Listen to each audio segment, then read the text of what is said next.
La carie est une maladie infectieuse d'origine bactérienne qui va détruire l'émail et détruire la dentine, qui est le tissu qui se trouve sous l'émail. Le dentiste, pour soigner une carie, va éliminer l'émail qui a été endommagé par les bactéries et éliminer la dentine qui est ramollie, digérée en partie par ces bactéries responsables des caries. Une fois l'ensemble du tissu carié éliminé, le dentiste va reconstruire la dent par l'intermédiaire de résines qui auront la couleur des dents. Dans notre alimentation, on trouve des aliments qui vont favoriser l'apparition des caries et d'autres, à l'inverse, qui vont protéger les dents. Ceux qui favorisent l'apparition des caries, il y a bien sûr tous les aliments qui contiennent des sucres, mais aussi tous les aliments et les boissons qui sont acides, car l'acidité propre, par exemple des jus de fruits ou des sodas, va déminéraliser l'émail des dents et favoriser la pénétration des bactéries et la formation des caries sur la surface de nos dents.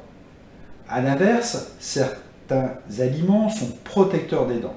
En protection des dents, on trouve tous les produits laitiers, les fromages qui vont amener du calcium et ce calcium va permettre de reminéraliser l'émail des dents après chaque prise alimentaire. Donc il est conseillé de finir son repas par un fromage qui va permettre de reminéraliser et de protéger l'émail de ses dents.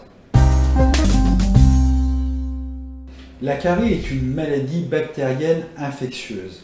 Pour soigner une carie, le dentiste va éliminer l'émail qui a été endommagé par les bactéries ainsi que le tissu qui est situé en dessous qui s'appelle la dentine.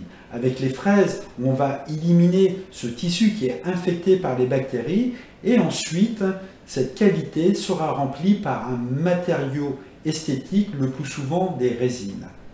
Si la carie est très importante et touche la pulpe dentaire, là où se trouve le nerf de la dent, le chirurgien dentiste sera obligé de réaliser la dévitalisation de la dent.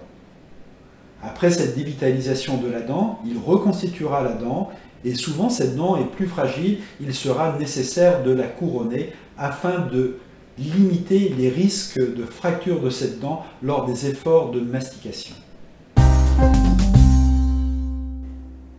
Il n'y a aucun problème à se faire soigner une carie pendant toute la période de la grossesse. De préférence, on réalisera ces soins après le premier trimestre et avant le dernier trimestre. Pendant les soins, les anesthésies peuvent être réalisées car il n'y a aucun impact sur le fœtus, de même que les radios peuvent être réalisées. Le rayonnement lié aux appareils radiologiques utilisés dans les cabinets dentaires est très faible et n'a aucun impact sur le fœtus. L'apparition des caries est augmentée chez les seniors pour plusieurs raisons. La première, une consommation plus importante de produits sucrés, consommation plus importante de bonbons au cours de la journée. La deuxième raison, les glandes salivaires chez les seniors fonctionnent moins bien et donc fabriquent moins de salive. Cette salive est là pour protéger les dents par rapport aux attaques acides qui se forment justement après la consommation de sucre.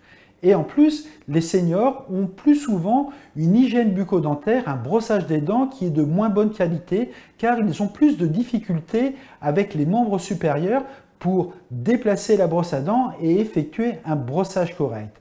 L'ensemble de ces facteurs favorise donc l'apparition des caries chez les personnes âgées.